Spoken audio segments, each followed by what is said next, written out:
In a capitalist economy, actually, firms can be quite ethical and quite conscientious, but it really depends upon their growth patterns and their margin, effectively how profitable they are.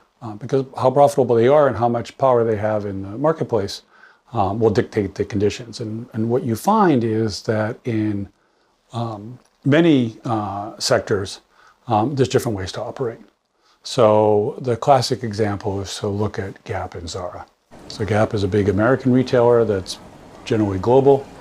Zara is a Spanish company, it's sort of known as Inditex, but better known as Zara. And it operates globally as well. They have two completely different supply chains. So Gap is a typical apparel outsourcer. So they make most of their products in Southeast Asia, for example, or India or in Bangladesh.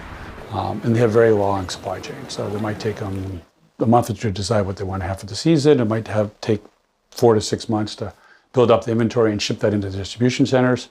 By the time it gets to you, the consumer, it could be 8 months. And oftentimes that's why you see more generic looking products, sort of white t-shirts or solid colored t-shirts or jeans, and why you also see lots of items on sale. Now, they've chosen this because it allows them to lower their financial risk by outsourcing all of their production activity. And so because they're a public company in the United States, they have to hit certain stockholder returns. And so they outsource that. And so oftentimes how ethical their suppliers are oftentimes depends on where the suppliers are located and what governments enforce their activity. Zara, on the other hand, has chosen to operate differently. So Zara, which has a fast fashion model, essentially will take designs off the catwalk that they copy, and they'll make them in Spain generally. And they'll get them into the store in 4 to 6 weeks. But what you find in Zara is once it's gone out of the store, you can't come back and get it. I mean, it basically makes a limited production run.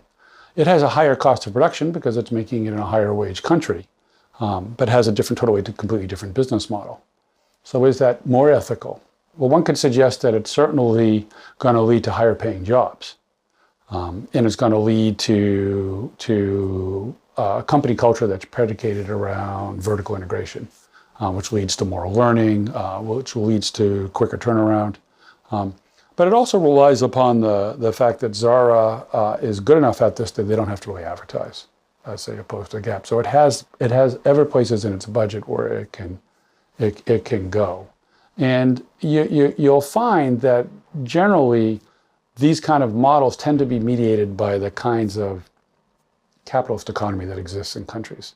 So the US and the UK tend to be more liberal market economies, and the European continent tends to be a more coordinated market economy. So it's much more prevalent where there's much more activity with labor.